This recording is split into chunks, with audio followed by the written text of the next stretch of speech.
ರೈತ ಪರ ಹೋರಾಟಕ್ಕೆ ಹೇಳಿ ಜಯವಾಗಲಿ. चीर कार्तिक हमर है, चीर कार्तिक हमर है. ನಮ್ಮ ಹೊಸಪೇಟೆಯ ನಮ್ಮ ಉತ್ತರ ಕರ್ನಾಟಕದ ಅತ್ಯಂತ ಕಳಕಳೆಯ ಒಂದು ಸಾಮಾಜಿಕ ಕಳಕಳಿ ಮತ್ತು ರೈತರ ಪರ ಸದಾ ಚಿಂತನೆಯನ್ನು ಇಟ್ಟುಕೊಂಡಿರತಕ್ಕಂಥ ರೈತ ಹೋರಾಟಗಾರ, ರಾಜ್ಯ ರೈತ ಸಂಘದ ಅಧ್ಯಕ್ಷ ಹಾಗೂ ನಮ್ಮೆಲ್ಲರ ಪ್ರೀತಿಯ ಸೋದರ ಚೀರ್ ಕಾರ್ತಿಕಣ್ಣನವರ 2ನೇ ಪುಣ್ಯ ಸ್ಮರಣೆಯ ದಿನ ಇಂದು. ನಮ್ಮೆಲ್ಲರಿಗೂ ಈ ದಿನ ನಮಗೆ ಕರಾಳ ದಿನ ಅಂದ್ರೆ ತಪ್ಪಾಗಲಿಕ್ಕಿಲ್ಲ.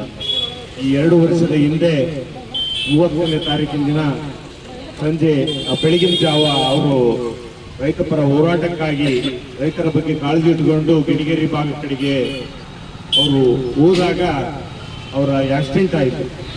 ಆಕ್ಸಿಡೆಂಟ್ ಆಗಿ ನಮಗೆ ಮಧ್ಯಾಹ್ನದೊತ್ತಿಗೆ ಗೊತ್ತಾದಾಗ ಬಹಳ ದುಃಖ ಆಯಿತು. ನಂತರ 31ನೇ ತಾರೀಕಿನ ದಿನ ಅವರು ನಮ್ಮೆಲ್ಲರನ್ನ ಅಗಲಿ ಹೋದರು.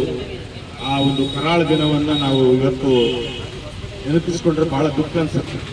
ಯಾಕಂದ್ರೆ ಅಂಥ ಒಬ್ಬ ನಮ್ಮ ಭಾಗದ ರೈತಾಪಿ ನಾಯಕನನ್ನು ನಾವು ಕಳ್ಕೊಂಡು ನಮ್ಮ ರೈತಾಪಿ ವರ್ಗ ಆ ಭೂಮಿ ತಾಯಿ ಒಡಲು ಹೊರಡಾಯಿತು ಅಂತಂದ್ರೆ ತಪ್ಪಾಗಲಿಕ್ಕಿಲ್ಲ.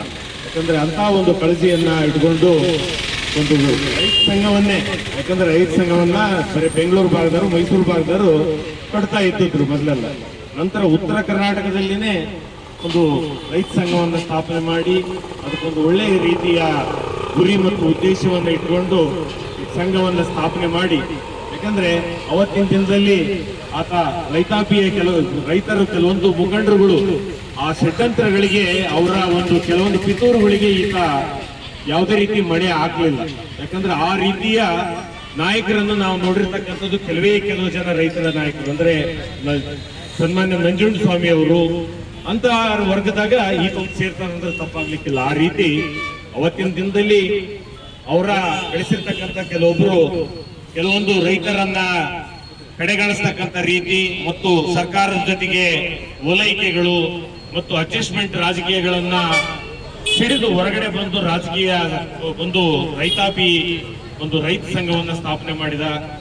ಆ ಒಂದು ಮಾಡಿ ಬೆಳೆಸ್ತಕ್ಕಂಥ ರೀತಿಯಲ್ಲಿ ಒಂದು ದೊಡ್ಡ ಮಟ್ಟದಲ್ಲಿ ಕಾಪುಗಲ್ಲ ಹಾಕೋ ಸಂದರ್ಭದಲ್ಲಿ ನಮ್ಮೆಲ್ಲರನ್ನಾಗಲಿ ಹುತಾತ್ಮನಾಗಿಬಿಟ್ಟ. ನೋಡಿ, ನಿನ್ನೆ ಸಹ ಮಹಾತ್ಮ ಗಾಂಧಿಯವರ ಹುತಾತ್ಮ ದಿನಾಚರಣೆ. ಆತ ನಿನ್ನೆ ದಿನನೇ ದೊಡ್ಡ ಪ್ರಾಣ ಹೋಗಿರೋದು. ಆತ ಯಾವುದೇ ಹೋರಾಟಗಳನ್ನ ಪ್ರಾರಂಭ ಮಾಡಿದ್ರೆ ಇಲ್ಲಿ ಮಹಾತ್ಮ ಗಾಂಧಿಯ ಸ್ಟ್ಯಾಚ್ಯೂವಿಂದಲೇ ಪ್ರಾರಂಭ ಮಾಡ್ತದ್ದು ನಾನು ಬಹಳ ಸಾರಿ ನೋಡಿದ್ದೀನಿ. ಯಾಕಂದ್ರೆ ಆತನ ಜೊತೆಗೆ ನಾನು ತುಂಬಾ ಒಡನಾಟ ಇರ್ತಕ್ಕಂಥ ವ್ಯಕ್ತಿ.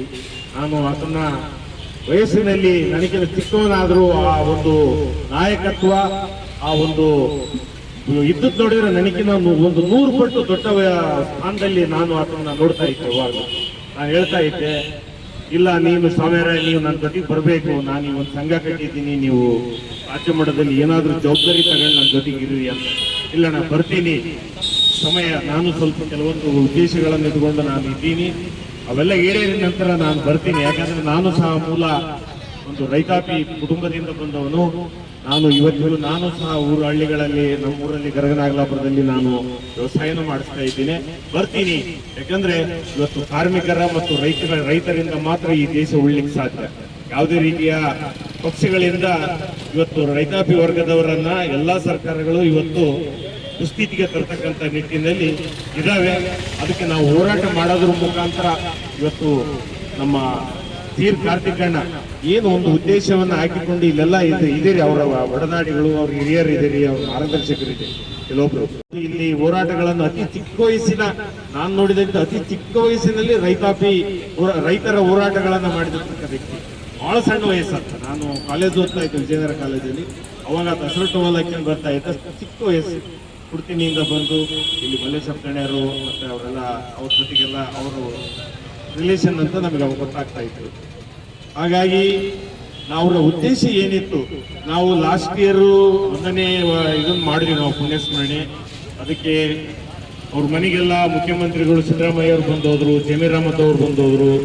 ಎಲ್ಲ ರೀತಿಯಲ್ಲೂ ನಮ್ಮ ಒಂದು ಆತನ ಒಂದು ಹೋರಾಟಗಳಿಗೆ ಸ್ವಲ್ಪ ಮಟ್ಟಿಗೆ ಬೆಲೆಯನ್ನ ಸರ್ಕಾರ ನೀಡಿತು, ನಾವು ಅದಕ್ಕೆ ಗೌರವಿಸ್ತೀವಿ. ಹಾಗಾಗಿ ಆತನದೊಂದು ಸರ್ಕಲ್ ಮಾಡಬೇಕು ಅಂತ ಒಂದು ಉದ್ದೇಶವನ್ನ ನಾವು ನಗರಸಭಾ ಸದಸ್ಯರುಗಳ ಕಡೆಯಿಂದ ಲೆಟರ್ಗಳನ್ನು ಕಲೆಕ್ಟ್ ಮಾಡಿದ್ವಿ. ಮತ್ತೆ ನಂತರ ಅದು ಯಾವ ಯಾವ ಸ್ಥಿತಿಗೆ ಬಂದಿದೆ ಅಂತ ನಮಗೆ ಗೊತ್ತಿಲ್ಲ.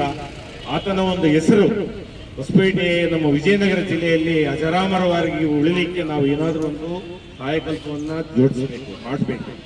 ಹಂಗಾಗಿ ಯಾವುದೇ ರೀತಿಯ ಹೋರಾಟದ ಹುತಾತ್ಮರಾದಂಥವರಿಗೆ ನಾವು ಮಾಡಿದಂತ ಅವ್ರಿಗೆ ಕೊಡ್ತಕ್ಕಂತ ಒಂದು ಬೆಲೆ.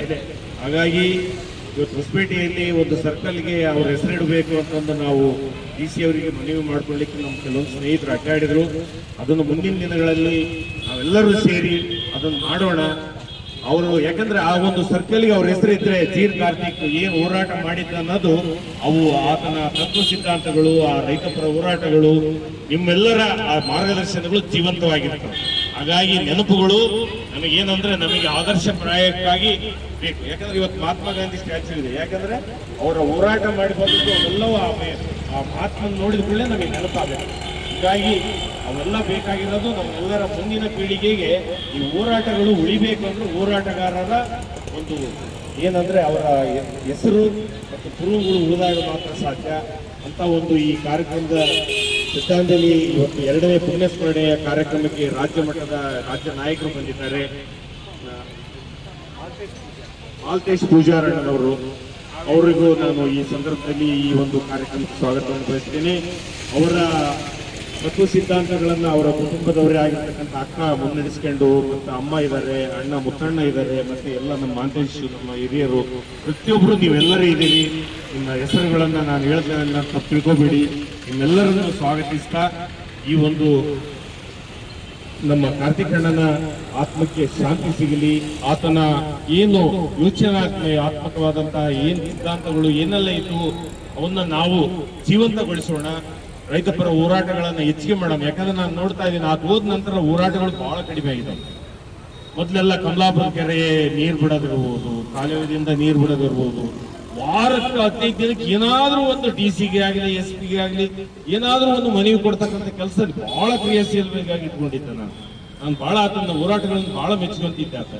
ಹಂಗಾಗಿ ಇವು ಹೋರಾಟಗಳು ಹೆಚ್ಚಿಗೆ ಆದ್ರೆ ಮಾತ್ರ ಸರ್ಕಾರ ಸ್ಪಂದಿಸ್ತವೆ. ಇಲ್ಲದೇ ಇದ್ರೆ ನೀವು ಏನಾದ್ರೂ ಆರಾಮಿದ್ದೀರಂದ್ರೆ ಅವ್ರು ಏನಂತಾರಲ್ಲ, ಇಂಟರ್ನೆಟ್ ನಲ್ಲಿ ಗೂಗಲ್ನಾಗ ಮಳೆ ಆಗಿದೆ, ಬೆಳೆ ಚಲೋ ಇದೆ ಅಂತ ಸಮೀಕ್ಷೆ ಮಾಡಿ ಸರ್ಕಾರಕ್ಕೆ ಸಲ್ಲಿಸ್ತಾ ಇರ್ತಾರೆ. ಇದು ಯಾಕೆ ಅಂದ್ರೆ ಮುಂದಿನ ದಿನಗಳಲ್ಲಿ ನಾವು ರೈತರು ಅಂದ್ರೆ ನೀವು ಅಂತ ಇಲ್ಲ, ನಾವೆಲ್ಲರೂ ಹೋರಾಟ ಮಾಡಿದ್ರೆ ಮಾತ್ರ ರೈತರಿಗೆ ಏನಾದರೂ ಸಿಗ್ತವೆ. ಇಲ್ಲದೆ ಇದ್ರೆ ಆ ಯೋಜನೆಗಳಲ್ಲಿ ಅದರಲ್ಲಿ ಲೆಕ್ಕಪತ್ರ ಎಲ್ಲ ಆನ್ಲೈನು ಎಲ್ಲ ಇದ್ರಾಗ ಎಲ್ಲ ಮುಚ್ಚಾಕ್ಬಿಡ್ತಾರೆಲ್ಲ.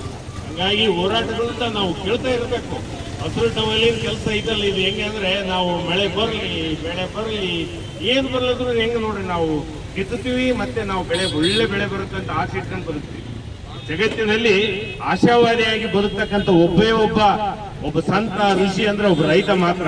ಅದು ಎಷ್ಟು ವರ್ಷ ಲಾಸ್ ಆದ್ರೂ ಸಹ ಭೂಮಿತಾಯಿ ಈ ವರ್ಷ ಕೊಟ್ಟೇ ತಿರ್ತಾಳ, ಮುಂದೆ ಕೊಟ್ಟೇ ತಿರ್ತಾಳ ಅಂತ ನಂಬಿಕೆಯನ್ನ ಅತಿ ಹೆಚ್ಚು ಇಟ್ಕೊಂಡು ಬದುಕ್ತಕ್ಕಂಥ ಒಬ್ಬ ಏನಾದ್ರೂ ಋಷಿ, ಒಬ್ಬ ಸಂತ, ಒಬ್ಬ ದಾರ್ಶನಿಕ ಅಂತ ಏನಾದ್ರೂ ಆ ರೈತ ಮಾತ್ರ ಅಂತ ನಾವು ಹೇಳ್ಬೇಕು. ಯಾಕಂದ್ರೆ ಆತ ಬೆಳೆದ್ರೆ ಮಾತ್ರ ಎಲ್ಲರಿಗೂ ಅನ್ನ. ಇಲ್ಲದೆ ಇದ್ರೆ ಯಾವ ಇಂಟರ್ನೆಟ್ AI ಯಾರಿಂದನೂ ಜೋಳ ಅಕ್ಕಿ ಬ್ಯಾಳಿ ಬೆಳೆಯಕ್ ಸಾಧ್ಯ ಇಲ್ಲ. ನಾವು ಹೋಗಿ ಭೂಮಿಯ ಉತ್ತಿ ಬೆಳೆದ್ರೆ ಮಾತ್ರ AI ತಂತ್ರಜ್ಞಾನದಿಂದ ನಾವೇನು ಜೋಳ ಅಕ್ಕಿ ಕಂಡಿಡಿಯಕ್ಕಾಗತ್ತೇನು? ಸಾಧ್ಯವಿಲ್ಲದ ಮಾತು. ಹಂಗಾಗಿ ಇವತ್ತು ರೈತ ಬೆಳೆದ್ರೆ ಮಾತ್ರ ಅನ್ನ ದೇವರ ಮುಂದೆ ಇನ್ನ ದೇವರಿಲ್ಲ ಅಂತಾರೆ. ಅನ್ನ ದೇವರೇ ದೇವರು, ಅನ್ನ ದೇವರ ಮುಂದೆ ಬೇರೆ ಯಾವ ದೇವರು ಇಲ್ಲ. ಅದಕ್ಕಾಗಿ ಅನ್ನ ತಾತ ನೀವೆಲ್ಲರೂ ಹೋರಾಟಗಳನ್ನು ಇನ್ನೂ ಹೆಚ್ಚು ಮಾಡಬೇಕು. ಮಾಡಿದರೆ ಮಾತ್ರ ನಮ್ಮ ರೈತಾಪಿ ಜನಾಂಗಕ್ಕೆ ನ್ಯಾಯ ಸಿಗ್ಲಿಕ್ಕೆ ಸಾಧ್ಯ. ಆತನ ನಮ್ಮ ಜೀರ್ ಕಾರ್ತಿಕಣ್ಣನ ಒಂದು ಏನ್ ಸಿದ್ಧಾಂತ, ಯಾವ ಒಂದು ಆತನ ಚರಿತ್ರೆ ಇದೆಲ್ಲ ಇತ್ತು, ಅದನ್ನು ನಾವು ಆದರ್ಶವಾಗಿ ಇಟ್ಕೊಂಡು ನಾವು ಮುಂದೆ ಬೆಳೆಯೋಣ. ನೀವೆಲ್ಲರೂ ಅದಕ್ಕೆ ಕೈ ಜೋಡಿಸಿ ಮುಂದಿನ ದಿನಗಳಲ್ಲಿ ಇದನ್ನ ಒಂದು ಏನಾದರೂ ಒಂದು ಹೊಸಪೇಟೆಯ ನಗರದಲ್ಲಿ ಏನಾದರೂ ಒಂದು ಸರ್ಕಲ್ ಮಾಡಲಿಕ್ಕೆ ಅಥವಾ ಏನಾದರೂ ಒಂದು ಭವನ ಮಾಡಲಿಕ್ಕೆ ಏನಾದರೂ ಇತ್ತಂದ್ರೆ ನಾನು ಸಹ ನಿಮ್ಮ ಜೊತೆ ಸದಾ ಸಿದ್ಧ ಇರ್ತೀನಿ ಅಂತ ಈ ಸಂದರ್ಭದಲ್ಲಿ ಹೇಳ್ತಾ, ಈ ಒಂದು 2ನೇ ವರ್ಷದ ಶ್ರದ್ಧಾಂಜಲಿ ಸಭೆಗೆ ನಾನು ಬಹಳ ನೋವಿನಿಂದ ನನ್ನ ಹೃದಯದಲ್ಲಿ ದುಃಖ ತುಂಬಿಕೊಂಡು ನಾನು ಮಾತಾಡ್ತಾ ಇದ್ದೀನಿ. ಅದ್ರ ಬಗ್ಗೆ ಏನು ಮಾತಾಡಿದ್ರು ಕಡಿಮೆನೆ. ಆತನ ಒಂದು ಬಗ್ಗೆ ನಾನು ಇಷ್ಟು ಮಾತಾಡಲಿಕ್ಕೆ ತಾವು ಅವಕಾಶ ಮಾಡಿಕೊಟ್ಟಿದ್ರಿ. ತಮ್ಮೆಲ್ಲರಿಗೂ ಧನ್ಯವಾದಗಳು. ಜೈ ಹಿಂದ್, ಜೈ ಭಾರತ್, ಜೈ ಮಾನದಾತ.